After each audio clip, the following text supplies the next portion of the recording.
السلام عليكم ورحمة الله وبركاته. عشما عركفوني أورومو كوغوتو أمانتيف كتانو سولين قودين جرى جرتو سنين جدا هرا كنين كبردي دفي غافيلي نما هدو في أكسما ركولي حواسا كينا كيستي بايني أنارغمو أكسما كيستو يرو أما كان جيتشو دا إجولي تتقورا هنگا قداتيتي ركولي فرمات إلكان فولي هما قبو أكسما إلكان إرغي هوكسي سو ديغو في إلكان بايي نيانياتمو جاجابو dhukkubuudha. Rakkooleen ilkaanii tokko lama jennee waan xumuramu yookiin dhumatu miti. Namoonni keenya hedduun kan isaan rakkachaa jiranii akkasuma ilkaan namaa boora'uun keessattuu warroonni biyyaan baa jiraatan sababa bishaan ho'aa biyya ho'aa fi akkasuma jijjiirama qilleensaa fi nyaata faalamaa garagaraatiin ilkaan keenya kan booratu akkasuma kan caccabuudha. Hordoftoota fi kabajamtoota kiyyaa kan asitti argitan kun hirdiidha. Namoonni hedduun hirdiin maal jedhama naan jettanii yoo namoonni naannoo Harargeetitti tahee kurkumaa akkuma afaan Arabiititti waan waamanii fi kanaaf warroonni afaan biraatiin beeytan hirdii na barreessaa jala kanatti kun zayitii kookinaatiiti. Zayitiin kookinaatii faayidaa hedduu kan qabuu fi viitaaminoota hedduun kan badhaadheedha. Kun soogidda. Soogidda garuu namoonni barbaadan qofti itti godhaa torban keessatti al tokko. Sababbiin isaa soogidda ilkaan caccabsuufis tahee akkasuma ammoo akka ilkaan keenya hedduu ijji isaa yookiin ammoo bareedinni isaa dhaamu godha. Faayidaa akkuma qabu miidhaa qaba. Kuni saamunaa ilkaanii ka qabdan dirqama kana ta'uu qabu. Kuni fakkeenyaa fi ilkaan nama hoksisuuf akkasuma ammoo ilkaan irgi hedduu nama dhidhiita'uu fi bareeda jedhanii garuu homaa miti haa ta'u kama mana keessan keessa qabdan fayyadamaa isinii jedha. Kun saanii duwwaa kan itti walitti makachuu hedduu kun furshaadha. Furshaa yookiin buruushii kana haaluma salphaa taheen jechuudha kan ilkaanii yeroo mara rigattan isa kanaaf kaa'uu qabdanii hin gatinaa jechuudha. Fayyadamtanii jettan furshaa yookiin buruushii ji'a sadii hin jijjiira. Erga jijjiirtanii jettanii isa tokkicha jechuudha kama jijjiirtan kana keessa lafa kaayadha. Torbaanitti al tokko isa kana nu hundi keenya osoo fayyadamnee fayya qabeessaa fi bu'a qabeessa kookinaati fi hirdii qofa osoo danda'amee saamunaa ilkaaniitiin waliin maynee torban keessatti yeroo lama fayyadamne soogidda osoo ittiin makin loomii osoo ittiin makin bareeda. Kun suwaaka yookiin rigaa ilkaanii kan mukaati. Rigaan ilkaanii kun faayidaa guddaa kan qabuu fi dawaa yookiin qoricha ilkaaniiti. Akkasuma foolii afaanii akka nurraa baduu ilkaan keenya hedduu qulqulleessuu fi addeessuuf saffisaan nu gargaara isiniin jedha. Namoonni isinii danda'ame osoo rigaa mukaa galgala yeroo hunda fayyadamtanii baay'ee bareedaadha. Keessattuu namoonni afaan isaanii foolii hamaa dhahu. Foolii hamaa akkamitti beeka warri jettanii ittiin rakkatan namoonni hedduun foolii isaanii afaan dhahuu hin beekanii kan hedduu namni irraa rakkate irraa cinqametu jira. Ufitti beekuun nurratti barbaachisaadha. Uf qaama keenyarra waan jiru. Qaama keenya guutumaan guutuutti to'annaa jala oolchuu qabna. Kun bishaan xiqqoo nu barbaachisa. Sababni isaa akka hirdiin nu laafuu fi yookiin ammoo saamunaan ilkaanii hoomachaa'u.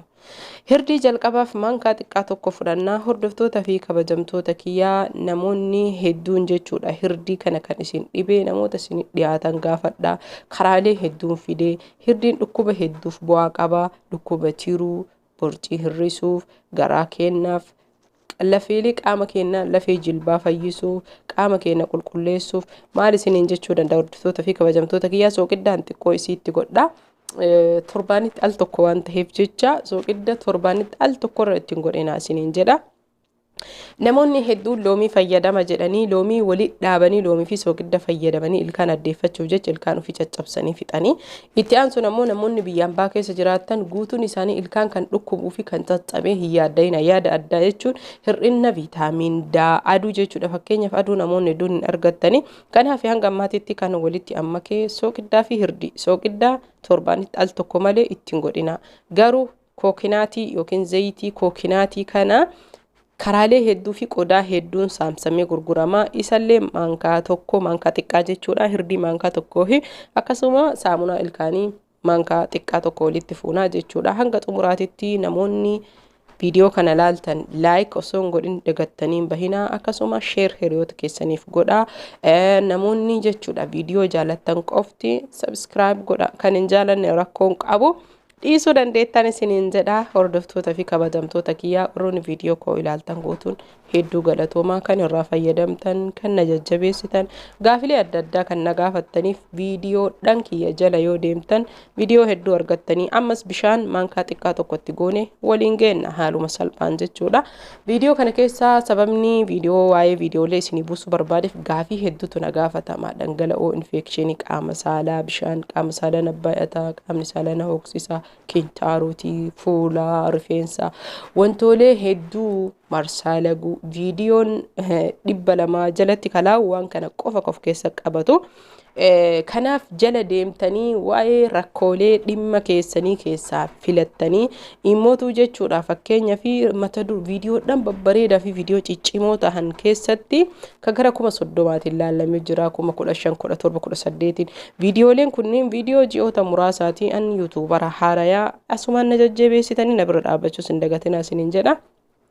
Itti aansuun ammootuyyuu viidiyooleen kunniin viidiyoo barreeffamni mata dureen isallee yoo fakkeenyaaf nama waanaan jedhaaf qaanfadhee rakkadhee mata duree biraa barreesse rakkoolee dhimma shamarranii hedduu kan furuu fi keessattuu waa'ee yeroo ammaa hawaasa Oromoo Kaayiroo keessa deemuun kan wal qabatu hedduudha. Kanaaf hundi keessan haala kanaan erga walitti maknee jennee haaluma salphaa taheen mana keenya keessatti ilkaan keenya haala amargitaniin buruushiin fuune ilkaan keenya daqiiqaa 5 jalallee orriina gubballee garriina akkaataa ilkaan keenya itti riinuu kallattiidhaan yoo naaf danda'ame inshaallahu ta'ala dogongora namni keenya hedduun fayyadamaa jirutu jira.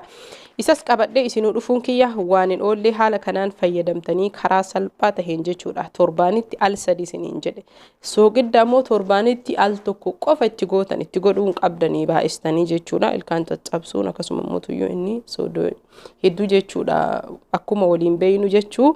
Kanaafi waan hedduu irratti hojjechuuf anis ammootuyyuu baay'ee fedhii qabaa keessa kiyya fedhii hedduutu jira.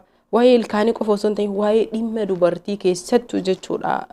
Viidiyoon haala nama mijatuu didee mana arabaa hojjedha.